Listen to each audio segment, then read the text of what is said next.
Hello everyone, ಇವತ್ತಿನ ಈ ವಿಡಿಯೋನಲ್ಲಿ ನಾವು 15 ಏಪ್ರಿಲ್ನ ಬ್ಯಾಂಕ್ ನಿಫ್ಟಿಯ ಪೋಸ್ಟ್ ಮಾರ್ಕೆಟ್ ಅನಾಲಿಸಿಸ್ ಡಿಸ್ಕಸ್ ಮಾಡಕ್ಕೆ ಹೊರಟಿದ್ದೀವಿ. ನಾನು ಚಂದ್ರಶೇಖರ್, ಎಂಟ್ರಿಫಿನ್ ಅಕಾಡೆಮಿಯ ಸ್ಟಾಕ್ ಮಾರ್ಕೆಟ್ ಮೆಂಟರ್.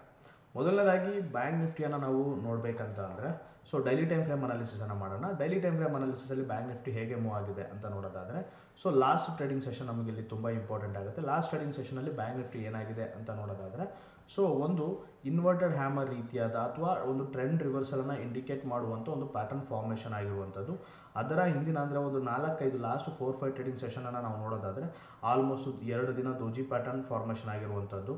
ಅದಾದಮೇಲೆ ನೆಕ್ಸ್ಟ್ ಡೇ ಅಂತ ಅಂದರೆ 10ನೇ ತಾರೀಕು ಏನಿದೆ ಬ್ಯಾಂಕ್ ನಿಫ್ಟಿಯ ಡೈಲಿ ಟೈಮ್ ಫ್ರೇಮಲ್ಲಿ ಕ್ಯಾಂಡಲನ್ನು ನೋಡಿದಾಗ ಒಂದು ಅಪ್ ಟ್ರೆಂಡ್ ಮೂವ್ ಆಗುವಂಥದ್ದು. ಇನ್ ಕೇಸ್ ಬ್ಯಾಂಕ್ ನಿಫ್ಟಿ ಏನಾದರೂ ಆ ದಿನದ ಹೈ ಅಂದರೆ 49,086 ನೆಕ್ಸ್ಟ್ ಟ್ರೇಡಿಂಗ್ ಸೆಷನ್ ಅಂದರೆ 11ನೇ ತಾರೀಕಿನ ನೆಕ್ಸ್ಟ್ ಟ್ರೇಡಿಂಗ್ ಸೆಷನ್ ಅಂತಂದರೆ 12ನೇ ತಾರೀಕಿನ ದಿನ ಏನಾದರೂ 10ನೇ ತಾರೀಕಿನ ಹೈಯನ್ನು ಕ್ರಾಸ್ ಮಾಡಿದ್ದಿದ್ರೆ ನಾವು ಅಪ್ ಟ್ರೆಂಡನ್ನು ಎಕ್ಸ್ಪೆಕ್ಟ್ ಮಾಡ್ಬೋದಿತ್ತು ಬ್ಯಾಂಕ್ ನಿಫ್ಟಿನಲ್ಲಿ. ಬಟ್ ಆದರೆ ಏನಾಗಿದೆ, 12ನೇ ತಾರೀಕಿನ ಕ್ಯಾಂಡಲ್ ಸ್ಟಿಕ್ಸನ್ನು ನಾವು ನೋಡಿದಾಗ ನಮಗೆ ಗೊತ್ತಾಗೋದೇನಂತಂದರೆ ಒಂದು ಟ್ರೆಂಡ್ ರಿವರ್ಸಲನ್ನು ಇಂಡಿಕೇಶನ್ ಮಾಡಿರುವಂಥದ್ದು. ಓವರ್ ಆಲ್ ಇವತ್ತಿನ ಓಪನಿಂಗನ್ನು ನೋಡೋದಾದರೆ ಬ್ಯಾಂಕ್ ನಿಫ್ಟಿ ಒಂದು ಹ್ಯೂಜ್ ಗ್ಯಾಪ್ ಡೌನ್ ಓಪನಿಂಗನ್ನು ನೋಡಿದೆ. ಈ ಹ್ಯೂಜ್ ಗ್ಯಾಪ್ ಡೌನ್ ಓಪನಿಂಗ್ ನಮಗೆ ಏನನ್ನು ಸೂಚಿಸುತ್ತೆ ಅಂತ ಅಂದರೆ ಬ್ಯಾಂಕ್ ನಿಫ್ಟಿಯ ಓವರ್ ನೈಟ್ ಸೆಂಟಿಮೆಂಟ್ ಸಿನ್ಸ್ 2 ದಿನ ಕಂಟಿನ್ಯೂಸ್ ಆಗಿ ಶನಿವಾರ ಮತ್ತು ಭಾನುವಾರ ರಜಾ ಇದ್ದಿದ್ದರಿಂದ ಈ ಶುಕ್ರವಾರ ಮಾರ್ಕೆಟ್ ಕ್ಲೋಸ್ ಆದ ನಂತರ ಸೋಮವಾರ ಓಪನ್ ಆಗೋಷ್ಟರಲ್ಲಿ ಇಷ್ಟು ನೆಗೆಟಿವ್ ಸೆಂಟಿಮೆಂಟನ್ನು ಕ್ರಿಯೇಟ್ ಮಾಡಿದೆ ಅನ್ನೋದು ನಮಗೆ ಗೊತ್ತಾಗ್ತಾ ಇದೆ. ಅದಾದಮೇಲೆ ಫಸ್ಟ್ 5 ಮಿನಿಟ್ಸನ್ನ ಅಂದರೆ ಇಂಟ್ರಾಡೇನಲ್ಲಿ ನಾವು ಟ್ರೇಡ್ ಮಾಡಬೇಕಂತಂದರೆ ನಮಗೆ 5 ಮಿನಿಟ್ಸ್ ಟೈಮ್ ಫ್ರೇಮಿನ ಅವಶ್ಯಕತೆ ತುಂಬ ಇದೆ. ಏನಕ್ಕೆ ಅಂತಂದರೆ ಇಂಟ್ರಾಡೇನಲ್ಲಿ ನಾವು ಮಾರ್ಕೆಟನ್ನು ಟ್ರೆಂಡ್ ಅನಾಲಿಸಿಸ್ ಮಾಡಬೇಕಂತಂದರೆ ನಮಗೆ ಬೇಕಾಗಿರುವಂಥದ್ದು 5 ಮಿನಿಟ್ಸಲ್ಲಿ ಕ್ಯಾಂಡಲ್ ಸ್ಟಿಕ್ಸ್ ಯಾವ ರೀತಿಯಲ್ಲಿ ಫಾರ್ಮೇಷನ್ ಆಗುತ್ತೆ ಅನ್ನುವಂಥದ್ದು. ಇಲ್ಲಿ ನಾವು ನೋಡೋದಾದರೆ ಬ್ಯಾಂಕ್ ನಿಫ್ಟಿಯ ಏಪ್ರಿಲ್ ಫ್ಯೂಚರ್ಸನ್ನು ನಾನು ಕನ್ಸಿಡರ್ ಮಾಡಿದ್ದೀನಿ. ಬಟ್ ನಾವಿಲ್ಲಿ ಬ್ಯಾಂಕ್ ನಿಫ್ಟಿಯ ಏಪ್ರಿಲ್ ಫ್ಯೂಚರ್ಸನ್ನು ನಾನಿಲ್ಲಿ ಕನ್ಸಿಡರ್ ಮಾಡಿದ್ದೀನಿ. ಬ್ಯಾಂಕ್ ನಿಫ್ಟಿಯ ಏಪ್ರಿಲ್ ಫ್ಯೂಚರ್ಸಿನ ಫಸ್ಟ್ 5 ಮಿನಿಟ್ಸಿನ ಕ್ಯಾಂಡಲ್ ಸ್ಟಿಕ್ಸ್ ಏನಾಗಿದೆ ಅಂತ ನೋಡೋದಾದರೆ ನೋಡಿ, ಒಂದು ಲೆಂತಿ ಕ್ಯಾಂಡಲ್. ಆಲ್ಮೋಸ್ಟ್ ಈ ಕ್ಯಾಂಡಲಿನ ಲೆಂತ್ ಎಷ್ಟಿದೆ ಅಂತ ಅಂದರೆ ಇದರ ಓಪನಿಂಗ್ ಬಂದು 47,573 ಆಗಿರುವಂಥದ್ದು, ಇದರ ಕ್ಲೋಸ್ ಬಂದು 48,449. ಅಂದರೆ ಇದು ಒಂದೇ ಕ್ಯಾಂಡಲಲ್ಲಿ ಆಲ್ಮೋಸ್ಟ್ 900+ ಪಾಯಿಂಟ್ಸ್ಗಳ ಮೊಮೆಂಟಮನ್ನು ಕೊಟ್ಟಿರುವಂಥದ್ದು. 900+ ಪಾಯಿಂಟ್ಸ್ಗಳ ಮೊಮೆಂಟಮ್ ಇದು ಒಂದೇ ಪಾಯಿಂಟಲ್ಲಿ ಕೊಟ್ಟಿದೆ ಅಂತ ಅಂದರೆ ಆಲ್ಮೋಸ್ಟ್ ಬುಲ್ಸ್ ಏನು ಮಾಡಿದ್ದಾರೆ ಅಂತಂದರೆ ಏನು ಈ ಗ್ಯಾಪ್ ಡೌನ್ ಆಗಿದೆ ಮಾರ್ಕೆಟಲ್ಲಿ ಆ ಗ್ಯಾಪನ್ನು ಫಿಲ್ ಮಾಡೋದಕ್ಕೆ ಆದಷ್ಟು ಪ್ರಯತ್ನವನ್ನು ಮಾಡಿದ್ದಾರೆ ಫಸ್ಟ್ 5 ಮಿನಿಟ್ಸ್ ಆಫ್ ದಿ ಮಾರ್ಕೆಟ್ನಲ್ಲೇ. ಇದಾದಮೇಲೆ ಬ್ಯಾಂಕ್ ನಿಫ್ಟಿ ಏನಾಗಿದೆ, ಆಬ್ವಿಯಸ್ಲಿ ಈ ರೀತಿಯಾದ ಗ್ಯಾಪ್ ಡೌನ್ ಆದ ನಂತರ ಫಸ್ಟ್ 5 ಮಿನಿಟ್ಸಲ್ಲಿ ಈ ರೀತಿಯಾದ ಮೊಮೆಂಟಮ್ ಕೊಟ್ಟಿದೆ ಅಂತಂದರೆ ನಾವಿಲ್ಲಿ ಏನು ಮಾಡಬೇಕು, ಏನನ್ನು ಅನಾಲಿಸಿಸ್ ಮಾಡಬೇಕು ಅಥವಾ ಏನನ್ನು ಅಬ್ಸರ್ವೇಷನ್ ಮಾಡಬೇಕು ಅಂತಂದರೆ ಅಥವಾ ನಮ್ಮ ಆ್ಯಕ್ಷನ್ ಏನಾಗಿರಬೇಕು ಅಂತಂದರೆ ಈ ಕೇಸಸಲ್ಲಿ ನಮ್ಮ ಆ್ಯಕ್ಷನ್ ಜಸ್ಟ್ ಅಬ್ಸರ್ವೇಷನ್ ಮಾಡೋದಾಗಿರಬೇಕು. ರೀಸನ್ ಏನಂತಂದರೆ ಇಷ್ಟು ಯೂಜ್ ಮೂಮೆಂಟಮ್ ಇದೆ ಅಂತಂದರೆ ನೆಕ್ಸ್ಟ್ ಟೈಮ್ ಫ್ರೇಮ್ಗಳಲ್ಲಿ ಅಥವಾ ನೆಕ್ಸ್ಟ್ ಕ್ಯಾಂಡಲ್ ಸ್ಟಿಕ್ಸ್ ಫಾರ್ಮೇಷನ್ ಆಗುವಂಥ ಟೈಮ್ಗಳಲ್ಲಿ ಹ್ಯೂಜ್ ವೋಲಟಿಲಿಟಿ ಆಗುವಂಥ ಚಾನ್ಸಸ್ ಇರುತ್ತೆ. ಕೆಲವೊಂದು ಸಂದರ್ಭಗಳಲ್ಲಿ ಮಾರ್ಕೆಟ್ ಕಂಪ್ಲೀಟ್ ಸೈಡ್ವೇಸ್ ಆಗಿಬಿಡುತ್ತೆ. ಯಾಕೆ ಹ್ಯೂಜ್ ವೋಲಟಿಲಿಟಿ ಅಂತ ಅಂದರೆ ಬುಲ್ಸ್ಗೂ ಬೇರ್ಸ್ಗೂ ಕಿತ್ತಾಟ ಸ್ಟಾರ್ಟ್ ಆಯಿತು ಅಂತಂದರೆ ಆಬ್ವಿಯಸ್ಲಿ ಮಾರ್ಕೆಟ್ ಮೇಲಕ್ಕೆ ಹೋಗೋದು ಕೆಳಗಡೆ ಹೋಗೋದು ಈ ರೀತಿಯಾದ ಹ್ಯೂಜ್ ಮೂಮೆಂಟಮ್ ಆಗಲಿಕ್ಕೆ ಸ್ಟಾರ್ಟ್ ಆಗ್ತವೆ. ಆ ಸಂದರ್ಭದಲ್ಲಿ ರಿಟೇಲರ್ಸು ತುಂಬ ಲಾಸ್ ಮಾಡ್ಕೊಳ್ಳುವಂಥ ಚಾನ್ಸಸ್ ಇರುತ್ತೆ. ಸೆಕೆಂಡ್ ಕೇಸು ಕಂಪ್ಲೀಟ್ ಸೈಡ್ವೇಸ್ ಆಗುವಂಥದ್ದು ಇವತ್ತಾಗಿದೆ ನೋಡಿ. ಆ ರೀತಿಯಾದ ಸೈಡ್ವೇಸ್ ಆಯಿತು ಅಂತ ಅಂದಾಗ ಏನಾಗುತ್ತೆ, ಆಬ್ವಿಯಸ್ಲಿ ಇಲ್ಲೂ ಕೂಡ ಅಷ್ಟೇ ನಮ್ಗೆ ಅತಿ ಹೆಚ್ಚು ನಷ್ಟ ಆಗೋದಿಲ್ಲ, ಮಿನಿಮಮ್ ಲಾಸಸ್ಗಳು. ಅಥವಾ ಪ್ರೀಮಿಯಂ ಮೀಟಿಂಗ್ ಅಂದರೆ ಆಪ್ಷನ್ ಬಯರ್ಸ್ಗೆ ಪ್ರೀಮಿಯಂ ಮೀಟಿಂಗ್ ಆಗಿ ನಾವಿಲ್ಲಿ ಹಣವನ್ನು ಕಳ್ಕೊಳ್ಳುವಂಥ ಚಾನ್ಸಸ್ ಇರುತ್ತೆ. ನೆನ್ಪಿಟ್ಕೊಳ್ಳಿ, ಯಾವತ್ತೇ ನನ್ನ ಪ್ರತಿಯೊಂದು ವಿಡಿಯೋದಲ್ಲೂ ನಾನು ಹೇಳ್ತಾ ಬಂದಿದ್ದೀನಿ, ಲೆಂತ್ ಆಫ್ ದಿ ಕ್ಯಾಂಡಲ್ ತುಂಬ ತುಂಬ ತುಂಬ ಮುಖ್ಯ ಆಗುತ್ತೆ. ಹಾಗಾಗಿನೇ ಇವತ್ತು ಲೆಂತ್ ಆಫ್ ದಿ ಕ್ಯಾಂಡಲ್ ನಮಗೆ ಕೊಟ್ಟಿರೋಂಥದ್ದೇನಂತ ಅಂದರೆ ಇವತ್ತಿನ ಲೆಂತ್ ಆಫ್ ದಿ ಕ್ಯಾಂಡಲ್ ನಮಗೆ ಇಂಡಿಕೇಟ್ ಮಾಡಿರುವಂಥದ್ದು ಏನಂತ ಅಂದರೆ ನಾವು ಟ್ರೇಡನ್ನು ಕೆಲವು ಸಮಯಗಳ ಕಾಲ ಹಾಲ್ಟ್ ಮಾಡಿ ಇಡಬೇಕು. ಅಂದರೆ ಮಾರ್ಕೆಟ್ ಸ್ಟೆಬಿಲಿಟಿಯನ್ನು ನಾವು ಚೆಕ್ ಮಾಡಬೇಕು. ಒನ್ಸ್ ಮಾರ್ಕೆಟ್ ಸ್ಟೇಬಲ್ ಆಗಿದೆ ಅಂತ ಕನ್ಫರ್ಮೇಷನ್ ಆದ ನಂತರ ನಾವು ಎಂಟ್ರಿ ಆಗುವಂಥದ್ದು. ಈ ಒಂದು ಸ್ಟೆಬಿಲಿಟಿ ನನಗೆ ಸಿಗುವಂಥ ಟೈಮ್ ಎಷ್ಟೊತ್ತಾಯಿತು ಅಂತಂದರೆ ಆಲ್ಮೋಸ್ಟ್ ನನಗೆ 10 ಗಂಟೆ 40 ನಿಮಿಷದ ತನಕ ಈ ಒಂದು ಸ್ಟೆಬಿಲಿಟಿ ನನಗೆ 10 ಗಂಟೆ 10:30 10:45 ಆ ಸಮಯದಲ್ಲಿ ಮಾರ್ಕೆಟ್ ಸ್ಟೇಬಲ್ ಆಗಿದೆ ಮತ್ತು ಟ್ರೆಂಡಿಂಗ್ ಆಗುವಂಥ ಚಾನ್ಸಸ್ ಇದೆ ಅಂತೇಳಿ ನನಗೊಂದು ಕನ್ಫರ್ಮೇಷನ್ ಸಿಕ್ತು. ಆ ಒಂದು ಕನ್ಫರ್ಮೇಷನ್ ಯಾವುದು ಅಂತಂದರೆ ಈ ಒಂದು ರೇಂಜಿನ ಬ್ರೇಕ್ಔಟ್, ಈ ರೆಸಿಸ್ಟೆನ್ಸಿನ ಬ್ರೇಕ್ಔಟ್ ನನಗೆ ಕನ್ಫರ್ಮೇಷನ್ ಸಿಕ್ಕಂಥ ಒಂದು ಟೈಮ್ ಅಂತಲೇ ಹೇಳ್ಬೋದು.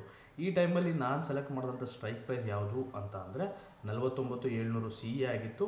ನನ್ನ ಎಂಟ್ರಿ ಪಾಯಿಂಟ್ ಬಂದು ಸಮ್ವೇರ್ ಅರೌಂಡ್ 350 to 355 ಆಗಿತ್ತು. ಸ್ಟಾಪ್ ಲಾಸ್ ಬಂದು 40 ಪ್ಲಸ್ ಪಾಯಿಂಟ್ಸ್ಗಳಾಗಿದ್ವು. ಈ ಒಂದು ಟ್ರೇಡ್ ಏನಿಲ್ಲ ಅಂತಂದ್ರೆ ಆಲ್ಮೋಸ್ಟ್ 421 ತನಕ ಹೈ ಮಾಡಿರುವಂಥದ್ದು. ಎಕ್ಸಾಕ್ಟ್ಲಿ ಅಲ್ಲಿ ತನಕನೂ ಕೂಡ ನಾವು ಟ್ರೇಡನ್ನು ಇಟ್ಕೊಳ್ಳೋಕ್ಕಾಗೋದಿಲ್ಲ. ಸೊ ಹಾಗಾಗಿ ಸಮ್ವೇರ್ ಅರೌಂಡ್ ಈ ಕ್ಯಾಂಡಲಿನ ಲೋನಲ್ಲಿ ನಮ್ಮ ಟ್ರೇಡನ್ನು ಎಕ್ಸಿಟ್ ಮಾಡಿರುವಂಥದ್ದು. ಸಮ್ವೇರ್ ಅರೌಂಡ್ 385 to 90 ಆ ರೇಂಜಲ್ಲಿ ಟ್ರೇಡನ್ನು ಎಕ್ಸಿಟ್ ಮಾಡಿರುವಂಥದ್ದು. ಸೊ ಇದು ಒಂದು ಟ್ರೇಡ್ ಆದರೆ ನೆಕ್ಸ್ಟ್ ಏನಾಗಿದೆ ಅಂತ ಅಂದರೆ, ಸೊ ನೋಡಿ ವೆರಿ ನೆಕ್ಸ್ಟ್ ಮೂಮೆಂಟಮ್ ಈ ಹೈ ಮಾಡಿದ ನಂತರ ವೆರಿ ನೆಕ್ಸ್ಟ್ ಮೂಮೆಂಟಮ್ ಅಂದರೆ ನೆಕ್ಸ್ಟ್ 15 ನಿಮಿಷಗಳಲ್ಲಿ ಟ್ರೆಂಡ್ ರಿವರ್ಸಲನ್ನು ಇಂಡಿಕೇಟ್ ಮಾಡಿರುವಂಥದ್ದು. ನೀವು ನೋಡ್ಬೋದು 3 ಕ್ರೋಸನ್ನು ಫಾರ್ಮೇಷನ್ ಮಾಡಿರುವಂಥದ್ದು ಬ್ಯಾಂಕ್ ನಿಫ್ಟಿ.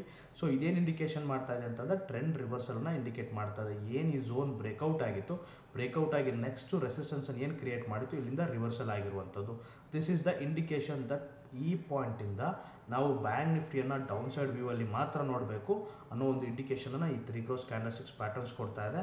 ಅಂತಂದರೆ ನಾವಿಲ್ಲಿ ಏನು ಮಾಡಬೇಕಂತಂದರೆ ನಮ್ಮ ಆ್ಯಕ್ಷನ್ಸ್ ಏನಿದ್ರು ಪುಟ್ ಆಪ್ಷನ್ಸನ್ನು ಬೈ ಮಾಡೋದಾಗಿರ್ಬೋದು ಅಥವಾ ನಮ್ಮ ವ್ಯೂ ಈ ಪಾಯಿಂಟಿಂದ ನೆಗೆಟಿವ್ ಸೈಡ್ ಕಡೆನೇ ಇರಬೇಕು. ಸೊ ಅದಾದ ನಂತರ ತುಂಬ ಸಮಯಗಳ ಕಾಲ ಏನಾಯಿತು, ಬ್ಯಾಂಕ್ ನಿಫ್ಟಿ ತುಂಬ ಸಮಯಗಳ ಕಾಲ ಸೈಡ್ ವೇಸ್ ಆಗಿರುವಂಥದ್ದು. ಸೊ ಸೈಡ್ ವೇಸ್ ಆದರೂ ಕೂಡ ಆಮೇಲೆ ಆಲ್ಮೋಸ್ಟ್ ಏನಿಲ್ಲ ಅಂತಂದ್ರೆ ನೋಡಿ ತುಂಬ ಸಮಯಗಳ ಕಾಲ ಇಲ್ಲಿ ಟೈಮನ್ನು ನೀವು ನೋಡ್ಬೋದು. ಸೊ 11 ಕಾಲಿಂದ ನಾವು ನೋಡೋದಾದರೆ 12:15 ತನಕನೂ ಕೂಡ ಬ್ಯಾಂಕ್ ನಿಫ್ಟಿ ಸೈಡ್ ವೇಸ್ ಆಗಿರುವಂಥದ್ದು. ಅದಾದಮೇಲೆ ಸ್ಲೋ ಆಗಿ ಈ ಒಂದು ಝೋನನ್ನು ಬ್ರೇಕ್ ಡೌನ್ ಮಾಡಿ ತಿರ್ಗಾ ಮತ್ತೆ ತುಂಬ ಸಮಯಗಳ ಕಾಲ ಮತ್ತು ಸಮ್ವೇರ್ ಅರೌಂಡ್ ಇದೇ ಝೋನಲ್ಲಿ ಟ್ರೇಡ್ ಆಗಿರುವಂಥದ್ದು ನೀವು ನೋಡ್ಬೋದು. ಇದೇ ಝೋನಲ್ಲಿ ಟ್ರೇಡ್ ಆಗಿರುವಂಥದ್ದು ಆಲ್ಮೋಸ್ಟ್ 2 ಗಂಟೆ ತನಕನೂ ಕೂಡ ಸೈಡ್ ವೇಸ್ ಆಗಿರುವಂಥದ್ದು. ನಾವಿಲ್ಲಿ ಅಟೆಂಪ್ಟ್ ಮಾಡಿದ್ವಿ ಅಂತಂದರೆ ಎಕ್ಸಾಕ್ಟ್ಲಿ ಈ ಝೋನಲ್ಲಿ ಒಂದು ಟ್ರೇಡನ್ನು ಪಿಕ್ ಮಾಡಿರ್ಬೋದು. ಸಿನ್ಸ್ ಮಾರ್ಕೆಟಲ್ಲಿ ಅಷ್ಟು ವೊಲಟಿಲಿಟಿ ಇಲ್ಲ, ಅಷ್ಟು ಮೊಮೆಂಟಮ್ ಇಲ್ಲದೆ ಇರೋಂಥ ಕಾರಣ ಈವನ್ ನನ್ನ ಫಸ್ಟು 5 ಮಿನಿಟ್ಸಿನ ಕ್ಯಾಂಡಲ್ ಏನಿದೆ, ಬ್ಯಾಂಕ್ ನಿಫ್ಟಿಯ ಫಸ್ಟು 5 ಮಿನಿಟ್ಸಿನ ಕ್ಯಾಂಡಲ್ ಏನಿದೆ ಹ್ಯೂಜ್ ಮೊಮೆಂಟಮನ್ನು ಕೊಟ್ಟಿರೋ ಕಾರಣ ನಾನು ಒಂದು ಟ್ರೇಡಿಗೆ ತೃಪ್ತಿ ಪಟ್ಕೊಂಡೆ. ಜಾಸ್ತಿ ಟ್ರೇಡನ್ನು ಮಾಡುವಂಥ ಇದಕ್ಕೆ ಹೋಗಲಿಲ್ಲ, ಗೋಜಿಗೆ ಹೋಗಲಿಲ್ಲ. ಯಾಕೆ ಅಂತ ಅಂದರೆ ರೀಸನ್ ಮಾರ್ಕೆಟು ಮತ್ತೆ ಸೈಡ್ ವೇಸ್ ಆಯಿತು ಅಥವಾ ಹ್ಯೂಜ್ ವೊಲಟಿಲಿಟಿ ಬಂತು ಅಂತಂದರೆ ಅನ್ನೋನ್ ರಿಸ್ಕಿಗೆ ನಾವು ರೆಡಿ ಆಗಬೇಕಾಗತ್ತೆ. ಸೊ ಹಾಗಾಗಿನೇ ಆ ರಿಸ್ಕ್ ನನಗೆ ಇಷ್ಟ ಇರಲಿಲ್ಲ. ಬಟ್ ಇನ್ ಕೇಸ್ ರಿಸ್ಕ್ ತೊಗೊತೀನಿ ಅಂತ ಅಂದಿದ್ದರೆ ಈ ಒಂದು ಬ್ರೇಕ್ ಡೌನಲ್ಲಿ ಕೂಡ ನಾವು ಟ್ರೇಡ್ ಮಾಡ್ಬೋದಿತ್ತು. ಅದಾದಮೇಲೆ 2 ಗಂಟೆ ಆದಮೇಲೆ ಏನು ಬ್ರೇಕೌಟ್ ಆಗಿದೆ 2 ಗಂಟೆ ಆದಮೇಲೆ ಏನು ಬ್ರೇಕ್ ಡೌನ್ ಆಗಿದೆ ಈ ಒಂದು ಬ್ರೇಕ್ ಡೌನಲ್ಲಿ ಕೂಡ ನಾವು ಪಿ ಎನ್ನು ಟ್ರೇಡ್ ಮಾಡ್ಬೋದಿತ್ತು. ಪಿ ಎನ್ನು ನಾವು 2 ಗಂಟೆ ಮೇಲೆ ಟ್ರೇಡ್ ಮಾಡಿದ್ದೀವಿ ಅಂತ ಅಂದರೆ ಸೊ ಆಲ್ಮೋಸ್ಟ್ ಏನಿಲ್ಲ ಅಂತಂದ್ರೂ 48,300 ಪಿ ಎನ್ನು ನಾವು ಈ ಟೈಮಲ್ಲಿ ಟ್ರೇಡ್ ಮಾಡ್ಬೋದಿತ್ತು. ಈ ಒಂದು ಸ್ಟ್ರೈಕನ್ನು ಸೆಲೆಕ್ಟ್ ಮಾಡಿದಾಗ ಸಮ್ವೇರ್ ಅರೌಂಡ್ 300 to 350 ರೇಂಜಲ್ಲಿ ಇದ್ದಂಥ ಒಂದು ಸ್ಟ್ರೈಕ್ ಪ್ರೈಸ್ ಇವತ್ತು ಡೇ ಎಂಡಿಂಗಲ್ಲಿ 611ಕ್ಕೆ ಹೋಗಿದೆ. ಸೊ ನಾನು ನಿಮ್ಗೆ ಹೇಳೋದೇನಂತಂದರೆ ಪ್ರೈಸ್ ಆ್ಯಕ್ಷನ್ ತುಂಬ ಈಸಿಯಾಗಿ ಮತ್ತು ನಾವು ಇದನ್ನು ಅರ್ಥ ಮಾಡ್ಕೊಂಡ್ವಿ ಅಂತಂದರೆ ಎಲ್ಲೆಲ್ಲಿ ಟ್ರೇಡ್ ಮಾಡ್ಬೋದು, ಎಲ್ಲೆಲ್ಲಿ ಟ್ರೇಡ್ ಮಾಡಬಾರ್ದು ಅನ್ನೋ ವಿಚಾರಗಳು ನಮ್ಗೆ ಗೊತ್ತಾಗುತ್ತೆ. ಬಟ್ ಅರ್ಥ ಮಾಡ್ಕೊಳ್ಳೋದು ಅಷ್ಟು ಈಸಿನೂ ಅಲ್ಲ, ಅಷ್ಟು ಸುಲಭನೂ ಅಲ್ಲ. ಇದಕ್ಕೆ ನಮಗೆ ಸ್ಕಿಲ್ ಬೇಕಾಗಿರುತ್ತೆ, ಕೆಲವು ಸಮಯಗಳ ಕಾಲ ನಾವು ಇದರಲ್ಲಿ ಕಲಿಬೇಕಾಗುತ್ತೆ. ಮತ್ತು ಪ್ರೈಸ್ ಆ್ಯಕ್ಷನನ್ನು ಅರ್ಥ ಮಾಡ್ಕೋಬೇಕಂತಂದರೆ ನಾವು ಅದರ ಟೆಕ್ನಿಕ್ಸನ್ನು ಕಲಿಬೇಕಾಗತ್ತೆ. ಜೊತೆಗೆ ಸ್ವಲ್ಪ ಸಮಯವನ್ನು ಕೂಡ ನಾವು ಇನ್ವೆಸ್ಟ್ಮೆಂಟ್ ಮಾಡಬೇಕಾಗತ್ತೆ ಮತ್ತು ನಾವು ಅನುಭವನ ಪಡ್ಕೋಬೇಕಾಗತ್ತೆ. ಸೊ ಈ ಮೂರು ಕೂಡ ನಮಗಿತ್ತು ಅಂತ ಅಂದರೆ ಸೊ ಎಲ್ಲಿ ಪ್ರೈಸ್ ಆ್ಯಕ್ಷನ್ ಏನು ಹೇಳ್ತಾ ಇದೆ, ಎಲ್ಲಿ ಟ್ರೇಡ್ ತೊಗೋಬೋದು, ಎಲ್ಲಿ ಟ್ರೇಡ್ ತೊಗೋಬಾರ್ದು ಅನ್ನೋ ಎಲ್ಲ ವಿಚಾರಗಳನ್ನು ಕೂಡ ನಮ್ಗೆ ಅರ್ಥ ಆಗುತ್ತೆ. ಸೊ ಈ ವಿಚಾರಗಳು ನಮಗೆ ಅತಿ ಹೆಚ್ಚಿನ ಲಾಭವನ್ನು ಕೊಟ್ಟಿಲ್ಲ ಅಂದರೆ ಸ್ಟಾರ್ಟಿಂಗ್ ಫೇಸಸಲ್ಲಿ ನಮ್ಮ ನಷ್ಟವನ್ನು ಸ್ಲೋ ಆಗಿ ರೆಡ್ಯೂಸ್ ಮಾಡ್ಕೊತಾ ಬರುತ್ತೆ.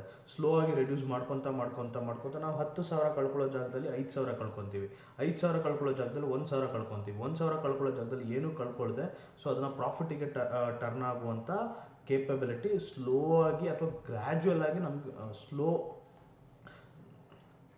ಈ ರೀತಿಯಾದ ಒಂದು ಕೇಪಬಿಲಿಟಿ ನಮಗೆ ತುಂಬ ಸ್ಲೋ ಆಗಿ ಅಕ್ವೈರ್ ಆಗ್ತಾ ಹೋಗುತ್ತೆ. ಸೊ ಹಾಗಾಗಿನೇ ಸ್ಟಾಕ್ ಮಾರ್ಕೆಟಲ್ಲಿ ಪೇಷನ್ಸ್ ತುಂಬ ಮುಖ್ಯ ಆಗುತ್ತೆ. ಈ ರೀತಿಯಾದ ದಿನಗಳು ಬಂದಾಗ ಈ ರೀತಿಯಾದ ದಿನಗಳಲ್ಲೇ ನಮ್ಮ ಪೇಷನ್ಸನ್ನು ಟೆಸ್ಟ್ ಮಾಡುವಂಥದ್ದು. ಸೊ ಇವತ್ತಿನ ಸೆಟಪ್ ಅದಕ್ಕೆ ಉತ್ತಮವಾದ ಉದಾಹರಣೆ ಅಂತಲೇ ಹೇಳ್ಬೋದು. ಯಾವೊಬ್ಬ ಟ್ರೇಡರ್ನ ಪೇಷನ್ಸನ್ನು ಟೆಸ್ಟ್ ಮಾಡುವಂಥ ಸೆಟಪ್ ಆಗಿತ್ತು ಇವತ್ತು.